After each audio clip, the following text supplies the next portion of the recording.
سیاسی ذمہ داریاں جب ہم اسلام کے نقطہ نظر سے ذکر کرتے ہیں تو سیاسی امور، سیاسی ذمہ داریاں، اس سے مراد حکومتی ذمہ داریاں. حکومتی اہلکار کے علاوہ اسلام میں کوئی سیاستدان نہیں ہے. اسلام میں سیاستدان کا مطلب حاکم وقت اور اس کے وزراء اور حاضر سروس آفیسرز جو ڈیوٹی دے رہے ہیں، وہ ڈیوٹی دینا اس کو سیاست کہتے ہیں. یعنی قیادت، بمعنی قیادت، ملک کے انتظامی امور کی دیکھ بھال کرنا، اس کو سیاست کہتے ہیں شریعت میں. اور یہ جو سیاست، جو آپ نے لفظ کا مطلب ہی بدل دیا ہے، یہ مطلب کفار سے آیا ہے جو ہم نے حدیث سمجھ لیا ہے.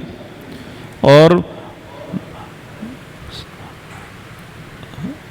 سیاستدان جو اس معنی میں کوئی اسلام کا نام لیتا ہے، کوئی لبرلزم کا، کوئی سیکولرزم کا، سب ہی سیاستدان ہیں. اور اسلامی سیاستدان نہیں ہے کوئی بھی.